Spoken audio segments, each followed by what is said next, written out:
Hello everyone and welcome back to the channel. We've had Paris and Tirreno Adriatico, the race to the sun, although there wasn't much sun, and the race to the two seas. One had a epic GC battle until the end. The other had a pretty easy to predict one. So let's take a look at the weeks of racing in Italy and in France and see what happened. We'll start with the stage winners, and at Paris-Nice we had Olaf Koy beating Mads Pedersen a couple of times. We had arrival of Arjen de Klein from Tudor Pro Cycling. What a fantastic sprint he won to enter the upper echelons of the sprint trains. We had a team time trial win for UAE, which put McNulty, Vine, and Co into a commanding position on GC. We had Buitrago and Platt surprising us all on another stage. Buitrago winning at Montbruley. Skelmos, McNulty, and Jorgensen took advantage of an Evenepoel tactical error, maybe a little bit of legs as well to win. Vlasov returned to form on Madone, and today we had Remco Evenepoel attacking the final stage to win the race, but came up just short, but more on that later. In Tirreno, we had a TT win for Juan Ayuso. We had sprint win for Philipsen, but then he was also beaten twice by Jonathan Milan and once by Phil Bauhaus, although he did crash in that Bauhaus win. Elsewhere in that race, we had wins for Jonas Vingegaard.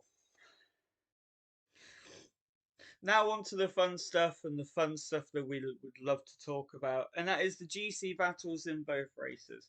We'll start with Tirreno Adriatico, which, as I said, barring a crash, Vingegaard was going to win, and that's just what happened. He flew away in the San Gimcano, to win on stage 5, and then he won again a day later on stage 6. Behind him, Ayuso and Hindley were the best of the rest.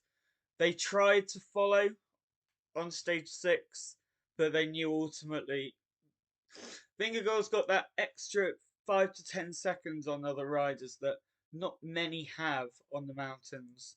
And that was when Ayuso had to let the wheel go. Ayuso was second, Hindley was third on GC, as expected on the podium. The ones that I think surprised a little, well, definitely these two were Isaac Del Toro. I think everyone is very quickly becoming a bit of a fanboy or girl of him.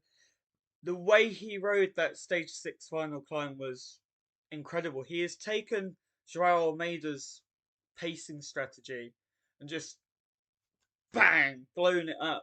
He was well dropped at the start and finished fourth on the stage, not far off Ayuso and Hindley. Elsewhere, Leonard Kamna had a very solid ride. He rode very well for Jai Hindley. Bora looking good. And he finished top 10 on GC himself. Kevin Vauquelin as well has shown some decent progression. He finished 10th on GC and looked strong throughout the week. The one that I'm, as a Brit, most excited about, Tom Pidcock's GC working out, I guess. He had a pretty solid week. He had a solid TT, a good TT actually, for him.